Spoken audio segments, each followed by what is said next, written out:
Bonjour, aujourd'hui je suis à Vichy et je suis venu voir comment fabriquer l'eau pétillante. C'est les pastilles de Vichy qu'on fabrique. Non mais moi je crois qu'on la fabrique. Mais non, elle est à la source. Et oui, Christian, vous n'allez pas en revenir, mais vous allez voir, l'eau pétillante, on ne la fabrique pas. Elle sort de terre avec ses bulles. Nous allons également partir à la rencontre du plus vieil oiseau du monde, l'autruche. Dans ce poulet de 100 kilos, tout est bon. La viande, les œufs. On peut faire 120 crêpes. Et même les plumes. C'est l'automne. Quel est le plat préféré des Français pour affronter chaudement la grisaille? Le cassoulet. Allô, 5 cassoulets, 5 cahiers qui passent. Bon et à savoir est allé enquêter au pays du cassoulet pour découvrir tous les secrets de ce plat bien de chez nous. Et puis nous allons enfin tout savoir sur l'eau. Minérale, eau de source, eau du robinet, quelle est la différence et surtout laquelle choisir? Toutes les réponses dans quelques minutes. Nous voici avec Christian à Vichy. Ici sortent de terre une trentaine d'eaux différentes. Notre chef mène sa petite enquête pour savoir par quelle magie, ici, l'eau sort naturellement pétillante. Moi j'ai des restos, j'aimerais bien savoir comment la bouteille elle arrive à mon resto quand je la sers. D'abord, on va aller voir d'abord une source d'eau gazeuse. Ça fume, l'eau est chaude, elle arrive directement des volcans. Jérôme, c'est pas l'eau qu'on boit que je mets sur ma table de mes restaurants, celle-là quand même. Non, c'est pas celle-là parce que d'abord elle est chaude, elle est utilisée pour les thermes celle-là. Combien à peu près? Elle est à 60 degrés, c'est uniquement pour le thermal. Direction maintenant le centre de la Terre. Christian va avoir accès à un lieu totalement secret, interdit au public, le cœur de la source. Je suis très fier pour notre émission, c'est une première. L'eau puisée ici va remonter à la surface par ces tuyaux jusqu'à l'usine d'embouteillage. Mais avant de visiter les coulisses de l'eau pétillante, Christian a décidé de nous faire découvrir un animal pas banal. Savez-vous combien pèse une cuisse d'autruche? 20 kilos. Et figurez-vous, c'est délicieux, on les élève en France, c'est notre reportage insolite. L'autruche, le plus vieil oiseau du monde. Il ne vole pas car il a les ailes atrophiées, mais qu'est-ce qu'il court vite, jusqu'à 80 km/h. Aujourd'hui, l'autruche ne vit plus à l'état sauvage, mais en France, il existe une dizaine d'élevages. Car viande, plumes, œufs, dans l'autruche, tout est bon. Et oui, les autruches, on en mange. Nous sommes à 1 heure de Paris, dans un élevage de 200 autruches. Et ici, les autruches sont des stars. Là, nous sommes dans un parc de reproducteurs. Tom Cruise nous regarde, il est dominateur, mais pour le moment, il ne bouge pas. Richard Gere daigne enfin s'approcher. Oui, nous avons nos stars et nos vedettes. Les femelles sont toujours grises, les mâles sont toujours noirs, blancs. C'est la saison des amours. En avant, la parade. L'autruche se motive.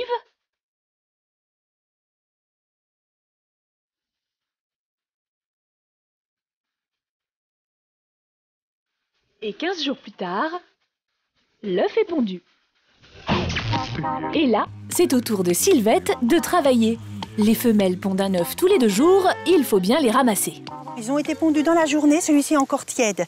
Et donc là, nous allons les ramener à la maison, ils sont tout frais du jour. À la maison, les œufs d'autruche sont rangés dans un incubateur, une sorte de couveuse géante à 36 degrés qui remplace maman autruche. Ces œufs-là vont rester dans cet incubateur environ 42 jours. À partir de là, on aura un autruchon qui va naître et qui ira directement en nurserie. Mais tous les œufs ne font pas des autruchons, c'est comme pour les poules. Les œufs ne sont pas forcément fécondés. Pour les sélectionner, on les pèse. Voilà, on va être en présence, je pense, d'un œuf idéal pour l'incubation, qui fait environ 1,4 kg. Environ un œuf sur 2 est fécondé. Si l'œuf pèse entre 1,4 kg et 1,6 kg, c'est le poids idéal pour qu'un autruchon voie le jour. Si le poids de l'œuf est inférieur à 1,4 kg, on le mangera comme un œuf de poule. Donc là, j'ai un œuf d'autruche. Ça correspond à 24 œufs de poule. Donc là, vous avez l'équivalence d'un œuf d'autruche en quantité. 60 grammes, 1,5 kg. Et pour l'ouvrir, c'est pas si simple. Avec mon petit outillage de dentiste, je vais le découper tout en douceur. Tout en douceur, mais on emploie quand même les grands moyens. Elle mettra 2 minutes à ouvrir son œuf. Et voilà le résultat. Quand on a du monde à dîner, c'est quand même bien pratique d'avoir un œuf d'autruche à disposition. On peut faire une omelette pour 8 personnes, on peut faire 7 biscuits, on peut faire 120 crêpes. Il faut juste un petit peu être nombreux, quoi, c'est tout. Et ce n'est pas tout. Après 2 heures de cuisson, voilà un œuf dur. Et pour casser la coquille...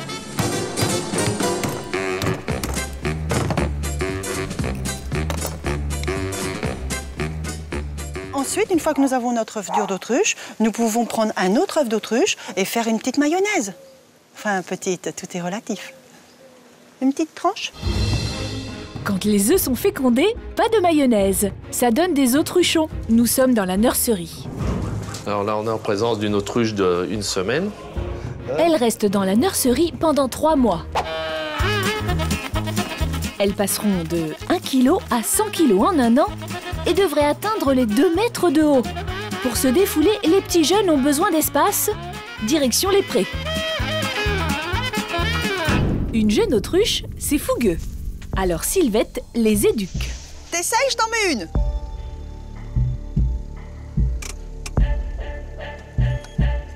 Essaye. Et ça te fait tout drôle. Et ne vous inquiétez pas, ça ne leur fait aucun mal. L'autruche est très susceptible. Il faut lui montrer qu'on est quand même dominateur du territoire. Il faut savoir qu'elle a une mémoire de 2 mois pour la rancune, de 2 ans pour les habitudes.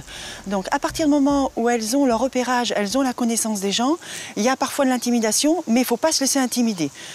Elles vont le mémoriser, elles vont l'imprimer et après on est tranquille.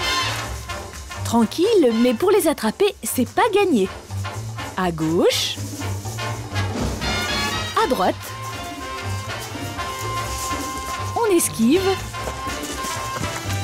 C'est bon. Une fois attrapée, pour la contrôler, il faut lui cacher les yeux. Dès qu'on leur cache la tête, ils n'ont plus de notion de territoire, etc. Et on peut les manipuler comme on veut. Allez, petit cours d'anatomie. Notre ongle, doigt de pied, mon pied, mon talon, mollet, sa cuisse, elle est là. Elle a tout simplement un énorme pied qui lui permet de courir jusqu'à 80 km/h.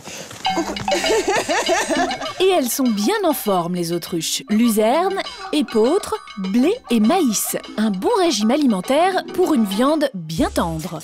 Et voilà une belle autruche cuite à la broche. Il a fallu 4 heures pour 45 kg de viande. À côté, ce petit poulet semble bien ridicule. Avec un poulet, on nourrit 4 personnes. Avec notre belle autruche, au moins une centaine. Nous voilà enfin au restaurant pour la dégustation. Alors là, ils ont de la terrine d'autruche avec du foie d'autruche, ils ont de la rillette d'autruche avec la salade du jardin et les tomates du jardin.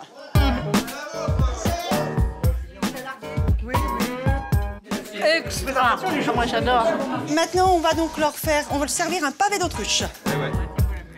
Ça ressemble un peu à une viande particulière, telle que du gibier faisandé, peut-être un peu du sanglier. On voit vraiment que c'est un goût particulier, quoi. C'est pas une viande, c'est un peu le goût de sauvage, quoi. Voilà. Et dans l'autruche, tout est bon.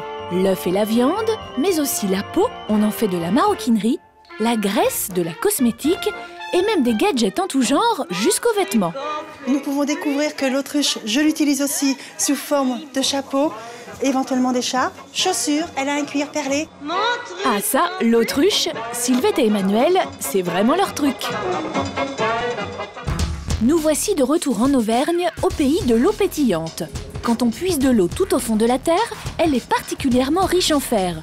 Alors pour retirer le petit goût de fer, on sépare l'eau et le gaz. Agnès, oui. Là on arrive dans l'usine et là on stocke l'eau. Oui, et là-bas le gaz, D'accord, puisqu'on sépare l'eau du gaz. voilà. Et ils se retrouveront ensemble. À l'embouteillage à la fin. Exactement. C'est ça. Ok, pas de problème. Une fois l'eau soulagée de son trop-plein de fer, on rassemble l'eau et son gaz. L'eau pétillante n'a plus qu'à être mise en bouteille. Je vais vous donner un petit conseil pour bien garder l'eau pétillante. Il suffit de la retourner dans le frigo. Car un bouchon mal refermé laisse s'échapper les petites bulles. À l'envers, le gaz est piégé. Tout de suite, retrouvez Christian Etchebest dans l'usine d'embouteillage de l'eau pétillante. Et puis, nous découvrirons tous les secrets d'un plat chouchou des Français, le cassoulet. Allô, 5 cassoulets, 5 cahiers qui passent. Minéral, de source ou du robinet, dans quelques minutes, vous saurez enfin tout sur l'eau que nous buvons. Retour en Auvergne à l'usine d'embouteillage d'eau pétillante. C'est sur un site industriel aussi technologique que celui-ci que l'on fabrique un des plats favoris de notre chef. Le cassoulet, ça vient de chez moi dans le sud-ouest. Dans le reportage qui suit, nous sommes partis aller voir comment on met le cassoulet en boîte. C'est un reportage d'Anne-Laure Desarnaud. Bienvenue à Castelnaudary, capitale mondiale du cassoulet. C'est ici qu'il est né il y a plus de 600 ans. Le cassoulet, un plat typique du sud-ouest de la France, une recette ancestrale qui s'est transmise de génération en génération. À quelques kilomètres de là se trouve une institution, le restaurant d'Éric. Les gens viennent de toute la France pour déguster son cassoulet traditionnel. Voilà, bon appétit, messieurs, dames. Régalez-vous bien. Allô, 5 cassoulets, 5 cahiers qui passent. Éric est le roi du cassoulet. 90% de ses clients ne commandent que ce plat. Alors ici, les cassoles, ça défile. On vend entre 35 et 40 000 portions par an, ce qui représente entre 3,5 tonnes et 4 tonnes de haricots, de lingots de Castelnaudary.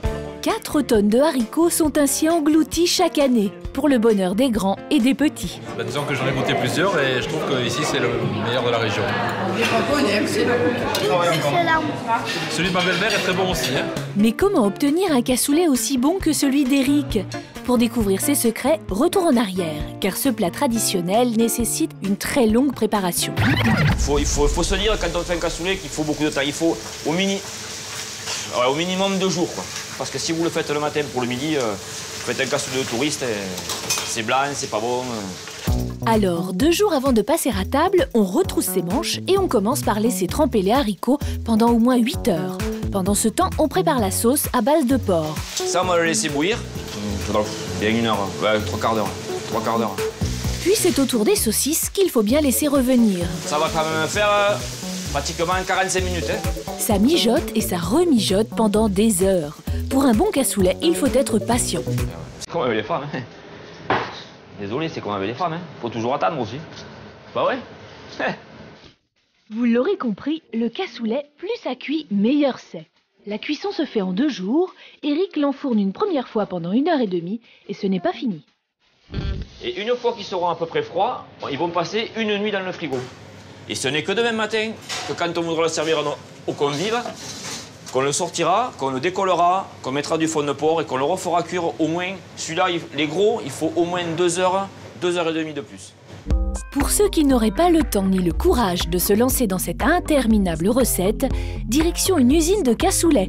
Car les Français en raffolent, après les raviolis, c'est le numéro 2 de la conserve. Premier arrêt à l'atelier charcuterie. Ici, on fabrique des kilomètres de saucisses de Toulouse. En 8 heures, Suzy en débite 45 000. Mais comment fait-on les nœuds entre chaque saucisse? Il n'y a pas de nœud, c'est un torsadeur. Ça tourne le boyau. Et ça le fait au poids voulu de la saucisse. Et avec le boyau naturel, ça passe ou ça casse. Il y en a qui cassent, mais ça vient du boyau. Quand les boyaux sont trop secs, ça casse. Deuxième atelier, les fameux haricots blancs, qui ont la fâcheuse réputation de provoquer certains effets indésirables. C'est la constitution physique des personnes qui va faire qu'on est plus sensible en termes de flatulence en consommant des haricots. Pour limiter ces risques, les haricots sont trempés pendant 6 heures, ce qui permet de retirer l'amidon et d'alléger la digestion. Puis les haricots sont blanchis. Blanchir, c'est simplement cuit à l'eau pour assurer aux haricots une tendreté après dans le produit fini, donc un moelleux, donc une meilleure texture. Le secret d'un bon cassoulet, c'est sa sauce. Dans cette usine, on y apporte beaucoup de soins. Chaque aliment est minutieusement pesé, un peu de carotte, de la graisse d'oie, une pointe de persil et le tour est joué. 2200 litres de sauce sont préparés dans cette marmite géante. Alors quels sont les secrets d'une bonne sauce? Ah mais les secrets on les dit pas, parce que sinon c'est plus de secret. Car cette recette traditionnelle ne cesse d'évoluer dans ce laboratoire de recherche. Voici l'équipe de goûteurs spécialisés en cassoulet.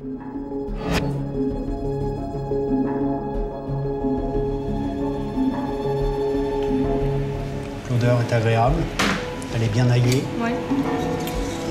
Il y a un bon équilibre aromatique. Oui, les haricots sont bien lumineux. Pas trop écrasé. Rien ne leur échappe. Le goût, l'odeur, l'aspect, tout y passe. Les recettes s'adaptent au goût des consommateurs et figurez-vous qu'en 10 ans, ce plat traditionnel a beaucoup changé. Avant, les sauces étaient très grasses, très salées. Aujourd'hui, la tendance à être moins gras, moins salé. Des sauces qui ont un goût de légumes, qui ont un bon goût d'épices, un bon goût d'ail. Et une saucisse aussi qui se réduit en matière grasse. Moins de gras et moins de sel, enfin rassurez-vous, le cassoulet reste quand même un plat bien consistant. Mais revenons-en à notre cassoulet en boîte, c'est l'assemblage. Les 2 saucisses sont placées au fond de la conserve, puis c'est au tour de la viande de porc d'être incorporée grâce à cette machine bizarroïde. Le premier clapet va réceptionner un morceau de viande qui va être pesé dans le 2e clapet et le 3e va l'associer à d'autres morceaux pour qu'il y ait exactement le même poids de viande dans chaque conserve. Malgré toutes ces précautions, il arrive que ça bloque. Ça peut être un problème de taille des saucisses. Oui, c'est trop gros, le poids est trop lourd et ça rejette les boîtes et ça bloque quelques instants. Après la saucisse et la viande, la sauce est versée dans la conserve. Puis c'est au tour des haricots de fermer la marche. Attention à bien respecter cet ordre. Pourquoi cet ordre? Si on emboîtait les haricots avant la sauce, on risquerait de faire un bouchon et d'éjecter la sauce de la boîte. Contrairement à la recette traditionnelle, le cassoulet n'est pas cuit dans une casserole de terre, mais à même la boîte de conserve. Regardez cet immense stérilisateur. Les conserves y sont chauffées pendant 1 heure à 130 degrés. Cela permet de cuire le cassoulet et de le stériliser. Grâce à cette étape, les boîtes peuvent être conservées pendant 4 ans. Et bien voilà, le cassoulet est prêt. Il ne reste plus qu'à le déguster. Retour chez Eric, le roi du cassoulet traditionnel, pour glaner quelques astuces de chef, histoire d'accommoder au mieux notre cassoulet en boîte. Alors pour améliorer le cassoulet en boîte, moi je pense qu'il faut un petit peu hailler la terrine pour le remettre un peu en saveur, pour qu'il reprenne un peu de force, quoi. Pour améliorer quand même un cassoulet dit de boîte, il vaut mieux quand même prendre un bon récipient comme ça plutôt que de le faire chauffer à la casserole où ça va rester tel quel, quoi. Ça va rester comme ça. Alors que là, vous allez le mettre dans votre casserole qui est déjà imbibée d'ail. Alors ce qu'on va faire, c'est qu'on va enfoncer quand même les saucisses au fond. S'il y a de la viande, vous l'enfoncez bien au fond pour que ce soit que le haricot qui gratine dessus. Enfournez la cassole pendant 1 heure minimum dans un four à 180 degrés. C'est comme ça que le cassoulet obtiendra sa jolie croûte dorée. Et pour les impatients, une petite astuce en plus. Pour les gens qui sont très pressés, c'est-à-dire pour avoir la couleur qu'on veut dessus, on rajoute un peu de chapelure dessus. Voilà, avec tous ces bons conseils, vous pourrez vous aussi vous régaler autour de ce plat convivial. Après avoir mangé comme ça, le bon de sieste, ça va. Même les petits, ça mange? Oui. Retour en Auvergne avec Christian Etchebest. Ici à Vichy, les habitants ont une chance incroyable. L'eau pétillante sort directement au robinet. Une eau surtout connue pour ses bienfaits. Super. Et raconte-moi un peu toutes les vertus de cette eau. Ah ben cette eau, elle te permet, on va faire simple, elle te permet de, après un bon repas, de te sentir beaucoup mieux. Parce qu'elle te permet de t'aider à digérer. Alors attention, après un bon 3e mi-temps, les sportifs, un peu d'eau comme ça de source, très bon. Écoute, allez, santé, moi. Allez, santé. L'eau pétillante, on a compris. Elle est parfaite pour aider à digérer. Mais les eaux plates, Christian, minérales, eau de source, eau du robinet, on est perdu. Aujourd'hui, on ne sait plus quelle eau boire et en quelle quantité. Tout de suite, tous nos conseils. C'est un reportage d'Anne-Laure Andréotti. L'eau représente environ les 2/3 du poids de notre corps. Elle est un élément vital pour notre organisme et joue un rôle fondamental dans notre hydratation. Voici Laetitia et Marisa, 2 jeunes filles accros à leur bouteille d'eau. Pour elles, il est important de boire, non seulement pour éliminer les toxines, mais aussi et surtout pour garder la ligne. Mais qu'en est-il réellement? Nous avons fait appel à un nutritionniste pour répondre à cette grande question. Faut-il boire 1,5 litre d'eau par jour? Bonjour les filles. Bonjour. Ça va, en forme? Voilà. Je vois qu'on n'a pas négligé les apports en eau aujourd'hui. Est-ce que vous forcez toujours à boire 1,5 litre d'eau par jour? Comme tous les jours. Mais est-ce que vous savez, par exemple, que dans votre viande, vous avez déjà 70% d'eau? Vos tomates, 90%. Même le pain, 35%. Donc là, on peut dire que dans votre assiette, sans avoir bu 1 gramme d'eau, vous avez déjà un demi-litre d'eau. Et oui, nos besoins journaliers en eau sont apportés par notre alimentation à 80%. Par exemple, les fruits et légumes, comme ici les tomates, ont une teneur très élevée en eau. D'ailleurs, regardez toute cette vapeur. Et dans les viandes, comme ici l'onglet, la teneur en eau est de 70%. Sachez également que votre corbeille de pain est aussi une source d'eau. Et par exemple, dans une journée entière, combien d'eau on a dans nos repas, enfin combien... Avec votre petit déjeuner, si vous prenez une quantité conséquente, un thé ou un café, plus le déjeuner et le dîner, vous arrivez déjà à 1 litre, au moins. Oui. Boire 1,5 litre d'eau par jour, c'est pas Ne nécessaire. sert à rien. Si vous ne bougez pas, ne faites rien, et assis en train de tricoter, si ça vous arrive, c'est maximum un demi-litre par jour. Pour résumer, à ma soif quand j'ai soif. Mais une question cruciale taraude toutes les femmes. L'eau fait-elle maigrir? Non, de boire de l'eau n'a jamais fait maigrir. C'est pas le rôle de l'eau. Le rôle de l'eau, c'est d'hydrater. Ça sert à rien de s'acharner à boire 3 litres d'eau. D'accord. En sachant qu'en plus, souvent, les femmes boivent pour éliminer de l'eau dans la cellulite. Or, contrairement aux idées, la cellulite est le tissu qui contient le moins d'eau. Ce sont les muscles qui contiennent de l'eau, beaucoup plus que la cellulite. D'accord. Donc, vous voyez l'illusion. Vous avez tout faux. Sur cette Chine. Désolée les filles, mais si l'eau n'a jamais fait maigrir, elle a de nombreuses vertus. Elle est surtout incontournable pour notre hydratation. Il n'y a que l'eau qui coupe la soif. Alors, quelle eau choisir? Et surtout, quelle différence y a-t-il entre eau de source, eau minérale et eau du robinet? Pas de panique, à chaque problème sa solution et surtout son expert. L'eau de source et l'eau minérale, elles ont en commun de venir des profondeurs de la terre et également d'avoir une absence de désinfection. Il n'y a pas de traitement de désinfection. Alors, récapitulons. Eau minérale et eau de source, ce n'est pas pareil. En fait, l'eau de source provient de plusieurs sources. Sa composition en minéraux changera d'une bouteille à l'autre.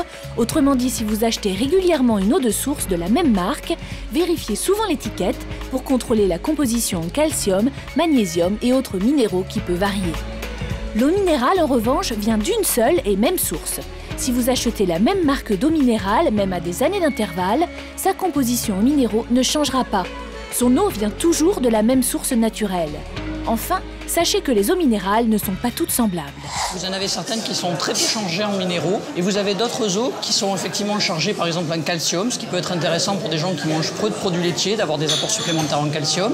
En revanche, il faut se méfier de certaines qui peuvent être chargées en fluor, déconseillées pour les enfants. Si l'eau riche en fluor ne convient pas aux enfants, les eaux riches en magnésium sont excellentes contre le stress et les carences des femmes en général. Vérifiez bien l'étiquette. Une eau riche en magnésium, c'est plus de 50 mg par litre. Les eaux faiblement minéralisées sont indiquées pour les femmes enceintes, la préparation des biberons et les jeunes enfants. Cette fois, choisissez une eau dont l'étiquette mentionne « résidu à sec à 100 mg par litre maximum ». Alors regardez bien les étiquettes pour choisir votre eau. Qu'elle soit de source ou minérale, toutes ces informations doivent être inscrites. Mais n'oublions pas l'eau du robinet qui est également de très bonne qualité puisqu'elle subit une série de traitements et est contrôlée chaque jour. L'eau est l'aliment le plus contrôlé, mais si vous avez encore quelques réticences, direction l'usine Eau de Paris pour être un peu mieux éclairé. L'eau du robinet qui coule chez nous a plusieurs origines. On a des origines qu'on appelle superficielles, c'est-à-dire des rivières généralement qui sont traitées. Et puis on a de l'eau qui vient d'origine souterraine. Ce sont les eaux principales que l'on trouve en France. Et forcément, pour que votre eau du robinet ne soit sans aucun danger pour votre santé, on rajoute du chlore, ce qui permet de supprimer toutes les bactéries. Mais le chlore est-il nocif? Le chlore que l'on rajoute dans l'eau ne va pas altérer la qualité de l'eau elle-même. Il peut avoir une incidence sur le goût, mais ce n'est pas en mettant du chlore que vous allez enlever les minéraux. Donc de ce côté-là, le chlore n'a pas d'effet néfaste. Alors justement, pour enlever ce goût de chlore qui nous dérange, voici quelques petits conseils. Rajoutez tout simplement quelques gouttes de citron pressé qui a comme vertu de détruire le chlore et donc vous aurez une eau sans goût de chlore. Si vous êtes au restaurant et que vous avez malheureusement une eau chlorée, rajoutez une simple goutte de vin dans votre verre et vous verrez, vous aurez une eau délicieuse. Et vous ne boirez plus que l'eau et vous laisserez le vin.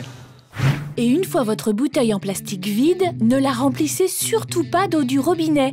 Il peut y avoir des dépôts et surtout certaines bactéries. La bouteille en plastique est conditionnée spécialement pour une eau. Utilisez plutôt une carafe en verre. L'eau reste la meilleure solution pour vous hydrater, alors c'est à vous de choisir l'eau que vous préférez parmi les centaines d'eaux différentes produites en France.